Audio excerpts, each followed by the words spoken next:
ಎಲ್ಲರಿಗೂ ನಮಸ್ಕಾರ. ಇವತ್ತು ಡಿಫ್ರೆಂಟಾಗಿ ಒಂದು ಸ್ಟಾರ್ಟರ್ ಅಥವಾ ಒಂದು ಸೈಡ್ ಡಿಶ್ನ ಮಾಡ್ಕೊಳ್ಳೋಣ ಎಗ್ಗಿಂದ. ಇಲ್ಲಿ ಒಂದು ತವಾ ತೊಗೊಂಡಿದ್ದೀನಿ ಅಥವಾ ಪ್ಯಾನ್ ತೊಗೊಂಡಿದ್ದೀನಿ.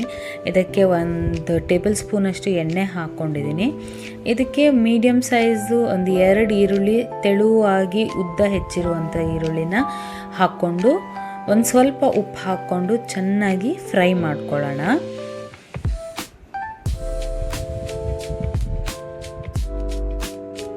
ಇದು ತುಂಬ ಚೆನ್ನಾಗಿ ಫ್ರೈ ಆಗಬೇಕು.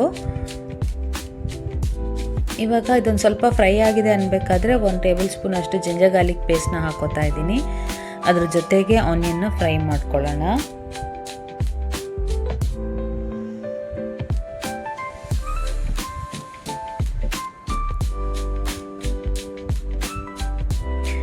ಇದು ಆಲ್ಮೋಸ್ಟ್ ಆಗಿದೆ. ಇವಾಗ ಇದಕ್ಕೆ 2 ಮೀಡಿಯಮ್ ಸೈಜ್ ಟೊಮೆಟೊನ ಹಾಕ್ಕೊಂಡು ಮಿಕ್ಸ್ ಮಾಡ್ಕೊಳ್ಳೋಣ. ಬೇಕಿದ್ದಿದೆ ಹಂತದಲ್ಲಿ ಇನ್ನೂ ಸ್ವಲ್ಪ ಉಪ್ಪು ಹಾಕ್ಕೊಳ್ಳಿ, ಆವಾಗ ಬೇಗ ಬೇಯುತ್ತೆ. ಇಲ್ಲಿ ಇವಾಗ ಅರ್ಧ ಟೀ ಸ್ಪೂನಷ್ಟು ಅರಿಶಿನ ಹಾಕೋತಾ ಇದ್ದೀನಿ. 1 ಟೀ ಸ್ಪೂನ್ ಧನಿಯಾ ಪುಡಿ,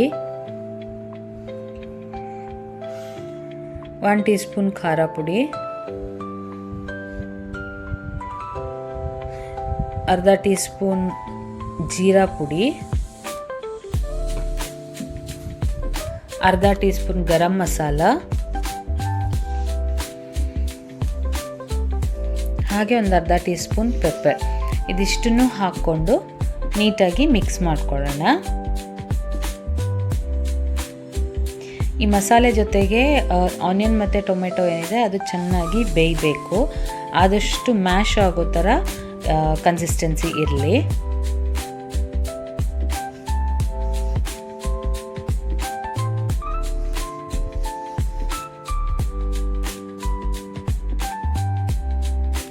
ಇಲ್ಲಿ ಮಸಾಲೆ ಸುಡಬಾರ್ದು ಅನ್ನೋ ಕಾರಣಕ್ಕೆ 1 ರಿಂದ 2 ಸ್ಪೂನಷ್ಟು ನೀರು ಹಾಕ್ಕೊಂಡಿದ್ದೀನಿ.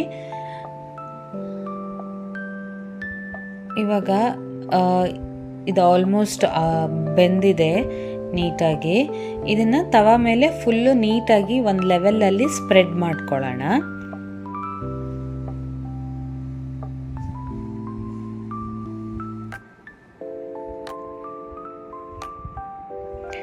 ಈಗ ಸ್ಪ್ರೆಡ್ ಮಾಡಿಕೊಂಡು ಒಂದೊಂದೇ ಎಗ್ನ ಅದಕ್ಕೆ ಬ್ರೇಕ್ ಮಾಡಿ ಹಾಕೋಣ.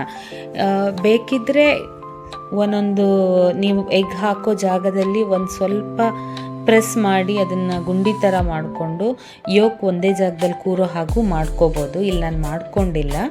ನಾನಿಲ್ಲಿ 4 ಎಗ್ ಹಾಕ್ಕೊಂಡಿದ್ದೀನಿ. ನೀವು ಬೇಕಾದರೆ ಇನ್ನೂ ಒಂದು ಎಗ್ ಜಾಗ ಇತ್ತು ಅಂದರೆ ಹಾಕ್ಕೊಬೋದು.